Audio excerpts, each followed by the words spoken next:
Sudah melakukan pola hidup sehat, tapi kok sering sakit ya? Mungkin orang-orang di sekitarmu yang bikin sakit.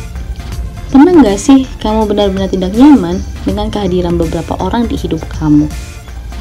Orang-orang yang kamu rasa sering banget nih ngerendahin kamu. Apalagi di depan umum. Merasa berada di sekitar orang-orang yang membuat kamu terhambat untuk maju dan berkembang. Sering sekali kehadiran mereka itu tidak membawa dampak yang positif untuk kamu. Dan apapun yang kamu lakukan tidak pernah baik di mata dia. Jika pernah, siapa sih mereka? Lalu gimana ya cara mengatasi orang-orang yang seperti ini? Yuk kita simak penjelasan dari psikolog Aditi. Jangan lupa di like and subscribe. Kalian pernah dengar nggak istilah tentang toxic people? Ya, udah sering banget dengar istilah toxic people. Pernah. Nah, kamu pernah nggak punya hubungan dengan toxic people? Pernah banget, pernah dong. Ada di dalam ruang lingkup toksik ataupun hubungan yang toksik pernah? Ya, pasti pernah dong.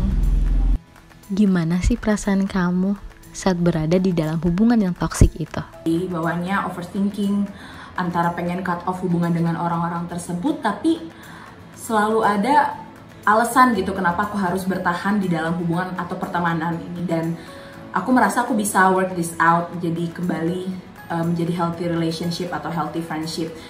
Tapi kok pas aku mencoba untuk bertahan, kelakuan dia ini makin menjadi-jadi. Ketidaknyamanan pasti, terus mengganggu konsentrasi pasti, dan ujung-ujungnya nanti bisa jadi kita yang terbawa pada pemikiran-pemikiran yang toksik gitu.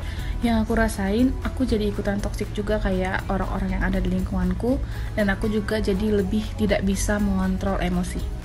Pengaruh apa sih yang berdampak di hidup kamu saat berada di sekitar orang-orang yang toksik? Aku jadi orang yang susah percaya untuk membangun hubungan yang cukup dekat dengan orang-orang tertentu. Kalau sekarang istilahnya trust issue. Yaitu ketika kita melakukan aktivitas ataupun agenda, pikiran kita bukan bertujuan untuk menyelesaikan aktivitas atau agenda itu. Pikiran kita adalah menerka-nerka pikiran dari teman-teman kita ataupun ruang lingkup kita yang toksik begitu. Yang paling berdampak itu pasti ke hal yang negatif ya. Contohnya itu kita jadi lebih sering ngomong kasar, hal-hal yang tidak baik, dan juga lebih egois. Gimana sih cara kamu mengatasi hubungan dengan toxic people? Cara terampuh yang sudah pernah aku lakukan dan aku alami, aku benar-benar memutus hubungan dengan orang-orang tersebut. Aku tidak lagi mencoba-coba untuk berhubungan dengan mereka untuk ranah yang lebih dekat. Tapi secara pribadi aku sudah memaafkan mereka. Lebih baik meninggalkan ruang lingkup yang toksik daripada kita masuk ke dalam gerbong yang toksik begitu. Kita harus berani berkata tidak. Gimana nih setelah dengar jawaban dari ketiga teman kita? Makin penasaran kan? Yuk kita dengarkan psikolog Karina. Halo auditors, saya Karina, Associate Psychologist di Aditi. Pada video ini kita akan membahas mengenai toxic people. Istilah toxic sebenarnya bukanlah istilah ilmiah dalam ilmu psikologi. Lebih ke istilah populer yang seringkali kita gunakan dalam kehidupan sehari-hari ketika kita menggambarkan atau mengevaluasi perlakuan seseorang yang membuat kita tidak merasa nyaman dalam sebuah relasi. Jadi ketika kita berbicara mengenai toxic people, kita membahasnya dalam polar yang ekstrim. Bukan berarti kalau kamu merasa orang lain berbuat salah kepadamu lalu kamu mengatakan dia toxic. Atau kalau misalnya relasimu berkonflik lalu kamu mengatakan kalau relasi itu toxic. Enggak gitu ya. Jadi kita samakan persepsinya, kita melihat memaknai toxic people sebagai orang yang memiliki karakteristik kepribadian narsistik yang mengalami kesulitan untuk menjalani relasi yang sehat dengan orang lain. Bagaimana kita melihat ciri toxic people pada kehidupan sehari-hari? Yang pertama, orang-orang ini biasanya merasa kalau kebutuhannya atau keinginannya lebih penting daripada orang lain. Padahal kalau dalam relasi itu kan mestinya mutual ya. Kita sama-sama take and give, sama-sama memberi dan sama-sama menerima. Tapi ketika kita berrelasi dengan orang yang toksik ini, mereka melihat kalau keinginan dan kebutuhannya itulah yang harus jadi sesuatu yang penting dalam sebuah relasi. Lalu yang kedua adalah mereka berpikir kalau mereka itu berhak atas apa yang mereka lakukan. Feeling entitled. Jadi misalnya mereka mengatakan, ya gue berhak dong melakukan ini karena lo membuat gue merasa gak nyaman. Lalu yang ketiga, mereka berpikir kalau mereka lebih superior daripada orang lain, sehingga mereka tidak bisa tuh melihat kalau ada orang lain yang lebih bagus, ada orang lain yang lebih pintar daripada mereka. Kalau kamu berhadapan dengan orang yang toksik, mungkin mereka melakukan sedemikian rupa sehingga kamu merasa kalau diri kamu itu tuh gak bermakna. Lalu apa dampaknya kalau kita berelasi dengan orang yang memiliki karakteristik seperti itu? Pasti akan sangat melelahkan secara emosional. Yang pertama, kamu merasa kalau apapun yang kamu lakukan itu pasti tidak pernah cukup. Lalu yang kedua, kamu merasa buruk terhadap dirimu sendiri atau kamu memandang buruk dirimu sendiri. Ketika kita berelasi dengan orang karakteristik ini, mereka inginnya mereka bintangnya dalam relasi. Sehingga mereka nggak bisa tuh terlihat salah atau kamu menilai mereka melakukan hal yang salah.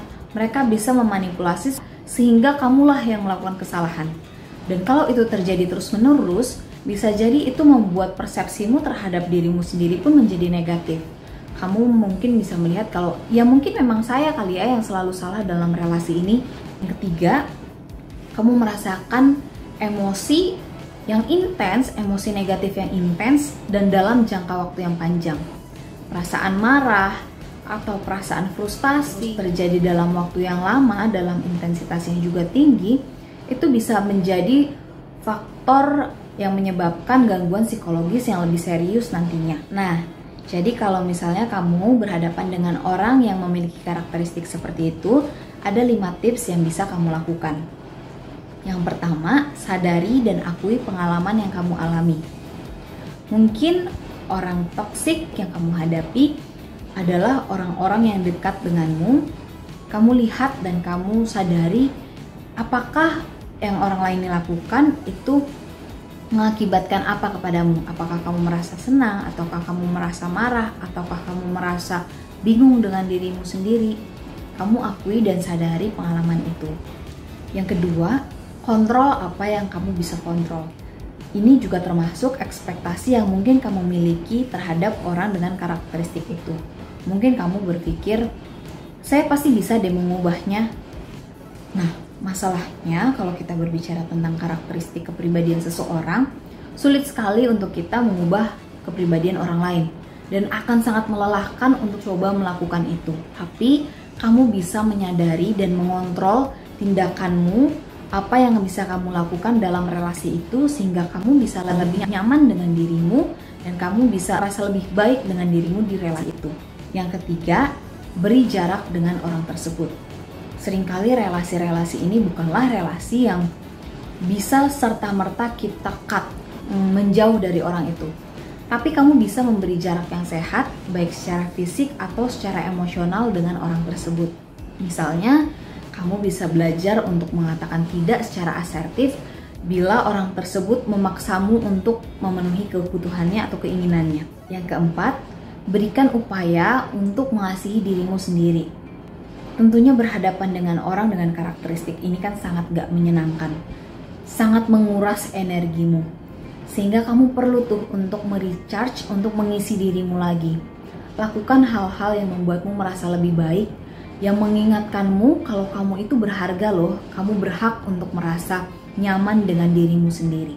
Lalu yang terakhir, kamu bisa bicarakan hal ini bila mengganggu ke orang lain, bisa jadi teman dekatmu atau ke profesional yang tentunya bisa memberikan sudut pandang yang lebih objektif sehingga kamu bisa menghadapi situasinya dengan lebih efektif. Want to let us know what you feel?